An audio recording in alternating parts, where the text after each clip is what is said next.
ওয়ালাইকুম আসসালাম রহমতুল্লাহ বারাকাতুহু। সম্মানিত বোন, কোনো ইবাদত করে কারো উপর সওয়াব বকশিস করা, এটা হচ্ছে আমাদের দেশীয় কিছু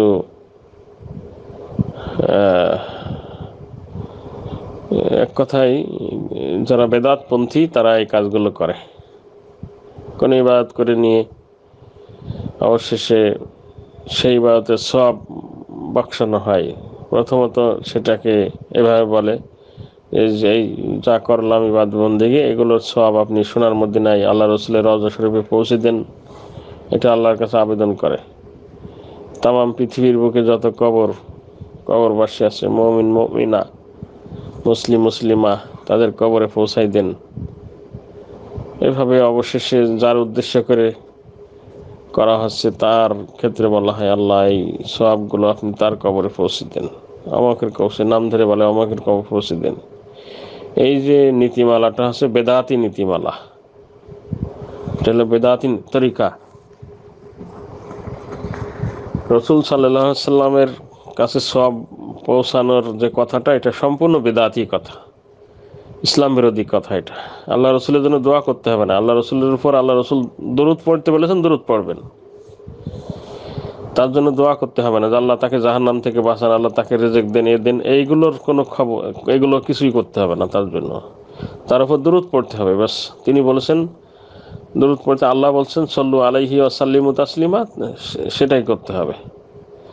তার উপর সালাম ও সালাত পেশ করতে হবে, এটা আল্লাহ কোরআনে বলছেন, তাই করতে হবে।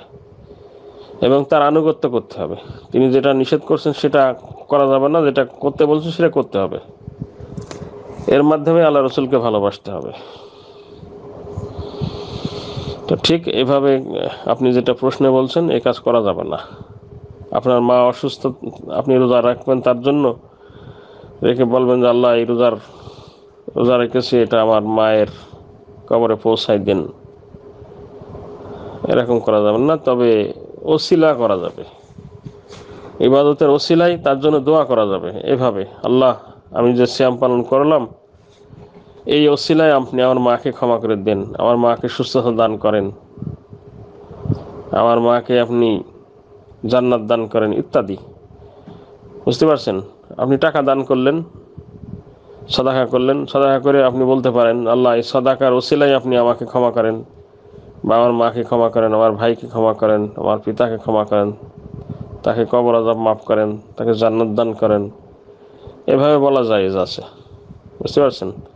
কিন্তু সিয়াম পালন করলেন, তার জন্য সব তার দিয়ে দিলেন, সব বকশালেন তার উপর, এই তরিকাটা হলো বেদাতি তরিকা, এগুলো শরীয়ত সম্মত না।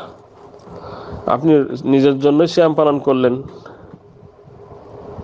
এবং এই সিয়ামের ওসিলায় আপনি আপনার মায়ের জন্য দোয়া করতে পারবেন, বা যে কোনো মুসলিমের জন্য দোয়া করতে পারবেন ইনশাআল্লাহ। জি।